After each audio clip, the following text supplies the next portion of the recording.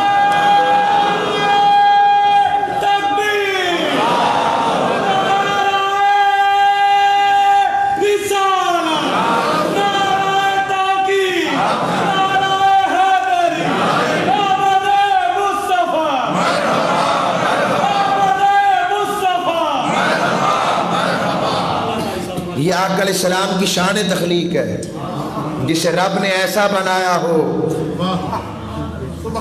تو بنانے والے نے اسے محبوب بنایا۔ کہتے ہیں چلے گئے، کہتے ہیں چلے گئے، آپ کیوں میلاد مناتے ہو؟ اگر ذہن میں سوال آ جائے، چلے گئے، چاہت ہے وہ تو کہیں نہیں گیا، تو سوال یہ ہے چاہت والا باقی اور چاہت ختم ہو گئی تو پھر اس کی چاہت کیا ہے؟ وہ تو کچی باتیں کرتا ہی نہیں، وہ ہماری طرح تو ہے ہی نہیں، وہ تو جگہ جگہ کہتا ہے اِنَّكَ لَا تُخْلِفُ الْمِيعَادَ، ہم کہتے ہیں مالک اپنے وعدے کے خلاف نہ کریں، تو وہ تو وعدے کے خلاف نہیں کرتا۔ اللہ کہتا ہے میری سنت تبدیل نہیں ہوتی، تو محبوب تو بدلا نہیں اور محب بھی بدلا نہیں، تو نہ محبوب کہیں گیا نہ محب کہیں گیا، اور اگر محبوب چلا گیا ہے تو درود کس پر بھیجتا ہے؟ اب تک شریعت کس کی چلا رہا ہے؟ اب تک نبوت کس کی چل رہی ہے؟ اب تک ڈنڈے کس کے بج رہے ہیں؟ اور اگر ختم ہو جانا ہی ہے تو یہ کس کے لیے کہا ہے وَلَلْآخِرَةُ خَيْرٌ لَكَ مِنَ الْأُولَى، سونیا تیری ہر آنے والی گھڑی گزری ہوئی گھڑی سے اعلیٰ ہوگی، اور اعلیٰ اور اعلیٰ۔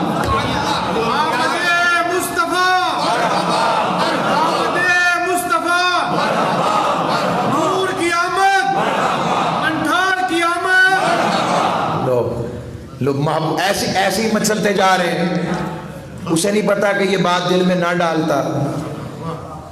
کبھی لات کی محبت تمہارے دل میں نہیں آئی، عزا کی محبت تو نہیں آئی، شکر ہے اس کا، کسی اور کی محبت تو نہیں ڈالی، کیسی محبت ہے جس کا ذکر سن کے یہ حال ہے۔ واقعی جو تک لیتے ہوں گے وہ کیا کرتے ہوں گے، وہ کیا کرتے ہوں گے وہ بھی بتا دیتا ہوں، وہ بھی بتا دیتا ہوں۔ حضور کے چچا حضرت عباس آپ ہیں، آپ سے پوچھا، انہوں نے حضور کی آمد پر لکھا، یہ جو حدیثیں بیان کر رہا ہوں یہ ولادت ہی اور کیا ہے؟ جتنے واقعات ولادت ہیں، کہتے ہیں میلاد کہاں لکھا ہے؟ حسان بن ثابت سے پوچھو کہ کہاں نہیں لکھا، وہ تو قاری میلاد کا ذکر رہے ہیں۔ واجمال من قلم واحسن من قلم ترقت عینی، سونے ہاں آپ جیسا ہنسی تو میری آنکھ نے دیکھا ہی نہیں۔ اور کسی نے یوں کہا، یوں کہو واحسن من قلم ترقت عین، یہ بھی ایک اعراب ٹھیک ہے۔ عاشقوں نے کہا یوں کہو کہ کسی آنکھ نے بھی محبوب آپ جیسا دیکھا ہی نہیں۔ اچھا یہ ہو گیا، آگے کیا کہا؟ وہ اجمل من قلم تالی دن نساؤ، کسی ماں نے آپ جیسا پیدا ہی نہیں کیا۔ لو میلاد نہیں ہو رہا اور کیا ہو رہا ہے؟ کہتے کہاں لکھا ہے؟ ارے ذرا آنکھ تو لاؤ، تم اصل میں بغض میں چلے گئے،